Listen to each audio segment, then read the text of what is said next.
महाराष्ट्र के पूर्व मंत्री और एनसीपी नेता के दिग्गज नेता बाबा सिद्दीकी की मुंबई में गोली मारकर हत्या कर दी गई। आपको बता दें कि मुंबई के बांद्रा ईस्ट में 3 अज्ञात व्यक्ति ने अजित पवार के नेतृत्व वाली राष्ट्रवादी कांग्रेस पार्टी के नेता बाबा सिद्दीकी पर गोलीबारी की और इसमें वो जख्मी हुए। पुलिस के एक अधिकारी ने बताया कि पूर्व राज्य मंत्री को पास के लीलावती अस्पताल में भर्ती कराया गया, जहां इलाज के दौरान उनकी मौत हो गई है। इस घटना के बाद महाराष्ट्र की सियासत में हड़कंप मचा हुआ है। बाबा सिद्दीकी की हत्या किसने की, अब तक इस पर सस्पेंस बरकरार है।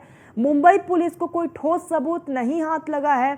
पुलिस इस हत्याकांड की गुत्थी सुलझाने में जुटी हुई है। तो आपको बता दें कि लगातार हम तस्वीरें भी देख रहे हैं, देर रात से ही तमाम सितारों के पहुंचने का सिलसिला लगातार जारी है। लीलावती अस्पताल में संजय दत्त पहुंचे, सलमान खान पहुंचे और आपको बता दें कि बाबा सिद्दीकी अपने इफ्तार पार्टी को लेकर अक्सर सुर्खियों में रहते थे, क्योंकि वो जिस तरीके से इफ्तार पार्टी का आयोजन करते थे जिसमें तमाम सितारे मौजूद रहते थे और सबसे करीबी सलमान, शाहरुख खान और संजय दत्त के दोस्त है बाबा सिद्दीकी।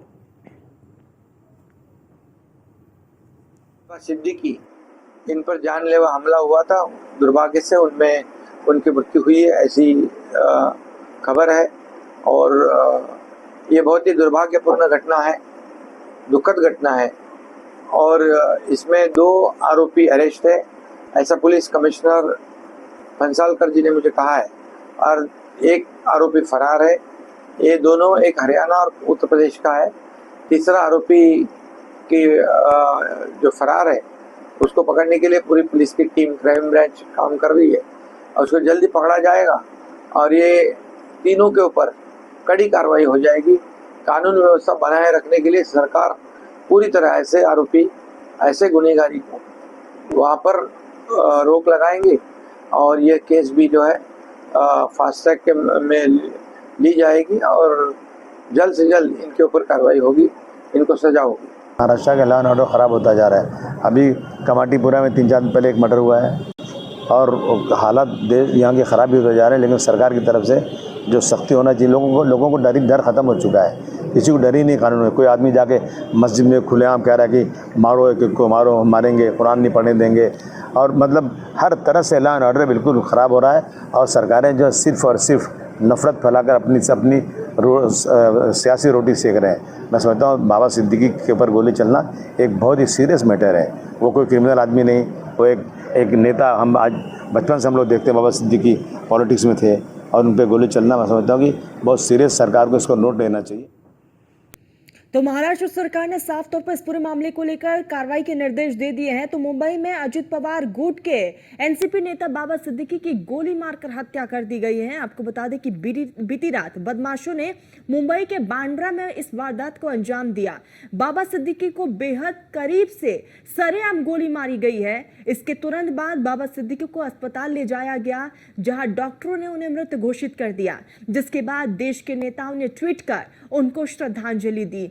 और ये देखिए, असदुद्दीन ओवैसी AIMIM के चीफ, उनका ट्वीट सामने आया, आदित्य ठाकरे का ट्वीट। तो लगातार तमाम दिग्गजों ने यहां पर ट्वीट करते हुए उन्हें श्रद्धांजलि अर्पित की।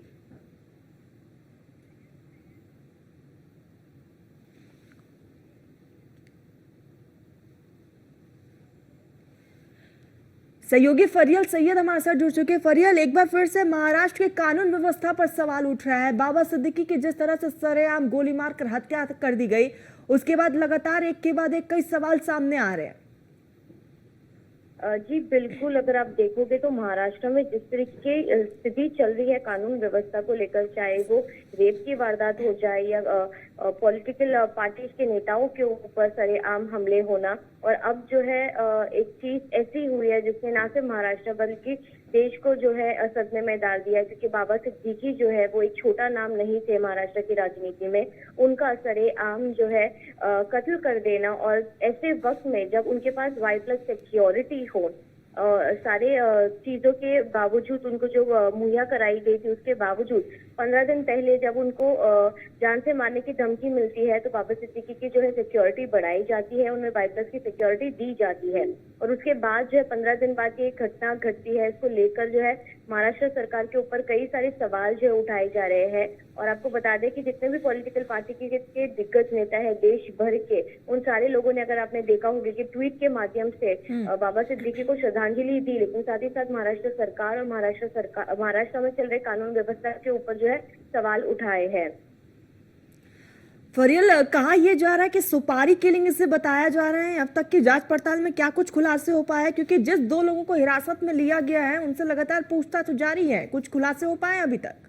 जी देखिए, अगर मुंबई पुलिस के हिसाब से अगर आप देखोगे तो कल जब मुंबई पुलिस ने बयान दिया है तो मुंबई पुलिस ने 2 जो है चीज के ऊपर डाउट व्यक्त किया है। तो एक तो सबसे पहला, जिस क्षेत्र से बाबा सिद्दीकी आते हैं वहां पर SRA डेवलपमेंट, रीडेवलपमेंट के प्रोजेक्ट्स बहुत सारे चल रहे हैं। तो पुलिस को आशंका है कि शायद ये SRA रीडेवलपमेंट के ऊपर जो है कुछ विवाद हुआ होगा, बिल्डर्स से लेकर या कुछ, और उनकी सुपारी जो है वो किसी ने दी होगी। और दूसरा संदेह जो पुलिस के ऊपर है, पुलिस को जिसके ऊपर है वो है लॉरेंस बिश्नोई, और ये पूरा एंगल जो है वो सलमान खान से जोड़कर देखा जा रहा है। आपको बता दें कि लॉरेंस बिश्नोई जो है वो लगातार सलमान खान से जो है उनकी दुश्मनी है और वो लगातार सरेआम जो है वो सलमान खान को जो है धमकी देते हुए भी नजर आते हैं और 2 बार सलमान खान के ऊपर जो है हमले भी हुए हैं। जिसके बाद जो है आपको बता दें कि सलमान खान और बाबा सिद्दीकी की जो रिलेशन है वो फैमिली रिलेशन जैसे है। सलमान खान के ऊपर जब भी कोई मुसीबत आई है तो सबसे पहले कोई नेता जो सलमान खान के साथ खड़े होते हैं वो है बाबा सिद्दीकी। तो इसी के चलते जो है 2 आरोपी जो पकड़े गए हैं, एक आरोपी हरियाणा से है और दूसरा आरोपी जो है उत्तर प्रदेश से है। तो पुलिस को संदेह है कि क्योंकि लॉरेंस बिश्नोई गैंग में जितने भी लोग काम करते हैं वो सारे लोग जो मोस्टली जो है वो नॉर्थ इंडिया से होते हैं, हरियाणा, पंजाब या उत्तर प्रदेश से। तो ये जो 2 लोग पकड़े गए हैं ये हरियाणा और उत्तर प्रदेश से आ रहे हैं, इसीलिए पुलिस को और भी ज्यादा जो शक है वो लॉरेंस बिश्नोई के ऊपर जा रहा है कि शायद उन्होंने सलमान खान के रिलेशन को लेकर जो है बाबा सिद्दीकी को टारगेट किया है और कहीं ना कहीं एक बार फिर सलमान खान को डराने की कोशिश की है। लेकिन अभी इसके ऊपर कोई भी जो है आपको बता दें कि ये सारे जो है वो जांच की को लेकर सारी चीजें होगी। पुलिस अभी फिलहाल जांच कर रही है। अभी जिस तरीके से मुंबई का माहौल है वो काफी ज्यादा गरमाया हुआ है, इसीलिए पुलिस ने अभी तक जो है आरोपियों की नाम बिल्कुल फरियल, लगातार इस पूरे मामले को लेकर जांच पड़ताल की जा रही है। तीसरे आरोपी की भी तलाश जारी है। हमने CM को भी सुना, एकनाथ शिंदे ने साफ तौर पर कह दिया कि अब जल्द से जल्द कार्रवाई को अंजाम दिया जाएगा, जो भी होगा उसे छोड़ा नहीं जाएगा, उसके खिलाफ सख्त एक्शन लिया जाएगा। फरियल जी बिल्कुल, महाराष्ट्र के मुख्यमंत्री एकनाथ शिंदे ने जब कल मीडिया से बात की तो उन्होंने बताया कि कोई भी हो वो गुंडा राज जो है महाराष्ट्र में नहीं कर सकता है और कानून के अपने हाथों में नहीं ले सकता है। जिस तरीके से बाबा सिद्दीकी के साथ जो हुआ है वो दोबारा किसी के साथ भी ना हो, और जो बाबा सिद्दीकी के साथ हुआ है इस केस को जो है महाराष्ट्र के मुख्यमंत्री ने आश्वासन दिया है कि फास्ट ट्रैक कोर्ट में चलाया जाएगा और जो भी रहेगी हेल्प की जरूरत होगी फैमिली को वो मुख्यमंत्री एकनाथ शिंदे जो है वो मुहैया कराएंगे। लेकिन सवाल वही उठता है कि कोई भी वारदात होने के बाद उस केस को फास्ट ट्रैक कोर्ट में चलाना या उसके ऊपर एक्शन लेना, ये यहाँ तक नहीं रुकता है। महाराष्ट्र सरकार को कुछ ऐसे सख्त कदम अभी अपनाने होंगे ताकि ये सारी चीजें करने से पहले जो है वो अपराधी डरे। जिस तरीके से समाजवादी पार्टी के महाराष्ट्र अध्यक्ष अबू आसिम ने भी यही कहा है कि जिस तरीके से महाराष्ट्र में कानून व्यवस्था बनी हुई है, अपराधियों में बिल्कुल भी डर नहीं है। खास करके मुंबई और पुणे जैसे शहरों में लगातार फायरिंग की घटनाएं जो वो लगातार होती जा रही है और इसको लेकर जो है पुलिस भी जो है काफी ज्यादा एक्शन मोड में नजर आती है। लेकिन कहीं ना कहीं सख्त कानून के नहीं होने के वजह से जो है ये अपराध की घटनाएं जो महाराष्ट्र में और खासकर मुंबई और पुणे में लगातार बढ़ रही है। और इसी के तहत आपने देखा होगा कि कल इतनी बड़ी घटना जो है वो मुंबई में होती है और ऐसे वक्त में होती है जब त्योहारों का वक्त है, दशहरा का वक्त है, जब ऑलरेडी पुलिस जो है भारी बल में सड़कों पर तैनात होती है, एक्शन मोड में होती है। ऐसे वक्त में 3 लोगों का, अज्ञात लोगों का मुंबई जैसे शहर में आना और इतने बड़े घटना को अंजाम देना। फरियल, आपने त्योहारों का जिक्र किया, फरियल आपने त्योहारों का जिक्र किया, काफी प्री प्लानिंग के तहत इस वारदात को अंजाम दिया गया, क्योंकि जो रिपोर्ट सामने आया उसमें ये कहा जा रहा है कि उस वक्त वहां पर शोर शराबा हो रहा था, कल दशहरा का समय भी था, पटाखे फोड़े जा रहे थे और इसी बीच इस बड़ी वारदात को अंजाम दिया गया है। जी बिल्कुल, अगर आप देखोगे तो एक तरफ जहाँ पर दशहरे के पटाखे फोड़े जा रहे थे और दूसरी तरफ जो है गोलीबारी की घटना घटी है।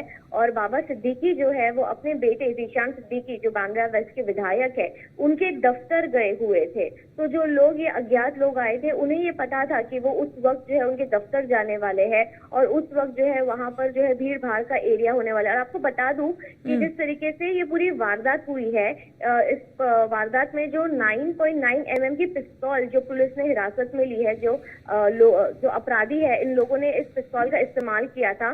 कहा यह जा रहा है, जो लोग वहां पर मौजूद थे उन्होंने उनके हवाले से हमें बता रहा है कि जो गोली मारी गई है बहुत ही नजदीक से मारी गई है और इसी के चलते बाबा सिद्दीकी के जो 2 गोली उनके एक सीने में और पेट में लगी थी। और लोगों का कहना है कि खून इतना ज्यादा उस वक्त बह रहा था कि देखकर ही लग रहा था कि वो नहीं बचेंगे। तो जो Y+ की सिक्योरिटी उनके साथ थी उस वक्त वो क्या कर रही थी, और कई सारे सवालों के घेरों में जो है महाराष्ट्र सरकार और जो वहां पर उस वक्त लोग तैनात थे उनकी सिक्योरिटी में, उसके ऊपर है। आपको बता दें, इस पूरे हादसे में जो है उनके साथ जो एक सिक्योरिटी गार्ड थे उन्हें भी गोली लगी है, उनके पैर में गोली लगी है और उनका भी इलाज जो अस्पताल में चल रहा है। अब देखना ये होगा कि 2 अपराधी जो पकड़े गए, आरोपी जो पकड़े गए, वो जो है जांच में क्या बताते हैं, और जो तीसरा आरोपी जो अभी फिलहाल जो है फरार है, उन्हें पुलिस जो है किस तरीके से जो ढूंढ निकालती है, और आखिरकार ये पूरी सुपारी है या मास्टरमाइंड किसी ने किया है, ये सब आने वाली जांच की विषय है। बिल्कुल फरियल, और आने इसके वाले ऊपर समय में कई बड़े खुलासे होंगे, इसकी संभावना भी है। फरियल, यही वो बाबा सिद्दीकी थे जब रमजान के वक्त बड़ा आयोजन करते थे इफ्तार पार्टी का, जिसमें तमाम सितारे मौजूद रहते थे।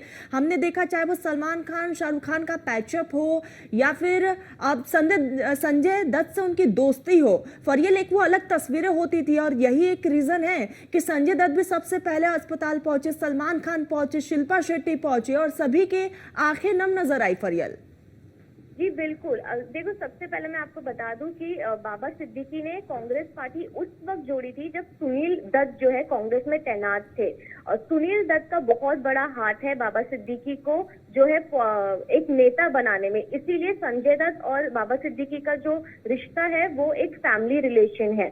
इसीलिए संजय दत्त